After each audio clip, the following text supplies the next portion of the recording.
નમસ્કાર, મારી Manjula Salani official YouTube ચેનલમાં આપ સૌનું હાર્દિક સ્વાગત છે. નમસ્કાર, આપની સાથે હું છું મંજુલા. કેટલી બધી એવી દુર્ઘટનાઓ છે કે જ્યાં લોકોએ પોતાની ભૂલ ન હોય છતાં પણ તેમને એ હાલાકી ભોગવવી પડે છે. એ પોતાની ભૂલ હોય તો આપણે તેને સ્વીકારી લઈએ અને આપણને લાગે પણ ખરું કે ના, આપણી ભૂલના લીધે આપણે આવું કરવું પડ્યું અને આપણે ભૂલને બીજી વખત સુધારી પણ લઈએ. પરંતુ કેટલી વખત એવું થાય કે જે આપણો કશો વાંક નથી, ક્યારે આપણે એવી ભૂલ કરી પણ નથી કે જેનું આપણે આટલું બધું નુકસાન ભોગવવું પડે છતાં પણ એ નુકસાન ખૂબ હાલાકી ભોગવવી પડે. એ પ્લેન દુર્ઘટનાઓ હોય કે અન્ય એવી દુર્ઘટનાઓ હોય. અત્યારે પણ કંઈક એવું જ થયું. કાલે એક પ્લેન જતું હતું, એ ઇન્ડિગોથી વડોદરા અને દિલ્હી સુધી જતું હતું. એ પ્લેન હતું, તેમાં કેટલા બધા મુસાફરો બેઠેલા હતા અને ત્યાર પછી પ્લેન થોડી વાર ઉડ્યું અને ત્યાર પછી તેમાં લાઇટ જતી રહી એટલે ખૂબ ગરમી થઈ. એસી ને ત્યાર બધું જ બંધ થઈ ગયું. એ એર કન્ડિશનર પણ બંધ થઈ ગયું. લાઇટો સમગ્ર જે લાઇટના ત્યાં સાધનોથી ચાલતી જે વસ્તુઓ છે બધી જ બંધ થઈ ગઈ.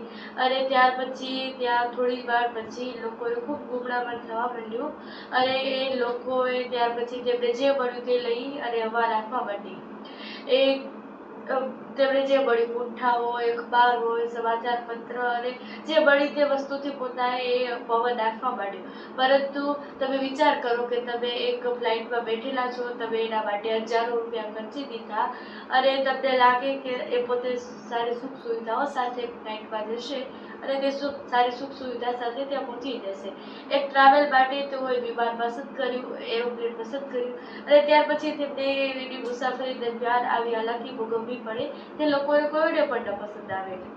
એ જ્યારે લોકો ત્યાં હવાઓ નાખતા હતા અને એ પોતે ત્યાં એ ગરમી સહન કરતા હતા, તેના કેટલાક દ્રશ્યો પણ આવ્યા જે સોશિયલ મીડિયા પર ખૂબ વાયરલ થયા. એક વ્યક્તિએ વિડીયો બનાવ્યો અને ત્યારે તે ખૂબ બધે વાયરલ થઈ રહ્યો છે.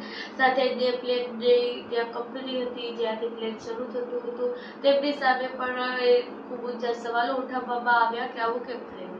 આવી અનેક ઘટનાઓ હોય છે જેના લીધે લોકોને કેટલી બધી હાલાકી ભોગવવી પડે છે. આજ એક ઉદાહરણ લઈ લો કે તેમાં લોકોએ કેટલા બધા રૂપિયા ખર્ચ્યા છે અને તે 25 મિનિટ એ પ્લેન એમાં એ લાઇટ જેવું કંઈ હતું જ નહીં અને તેમને ખૂબ ગરમી થઈ. એ લગભગ 8:50 વાગ્યાથી 9:15 વાગ્યા સુધી એટલે કે 25 મિનિટ જેટલા સમય સુધી ત્યાં એ પ્લેનમાં કશું લાઇટ નહીં, એર કન્ડિશનર ચાલુ નહીં. લાઇટ ગઈ એટલે ત્યાં એર કન્ડિશનર એટલે કે એસી બધું જ બંધ થઈ ગયું અને ત્યાર પછી લોકોને ગરમી થવા માંડી.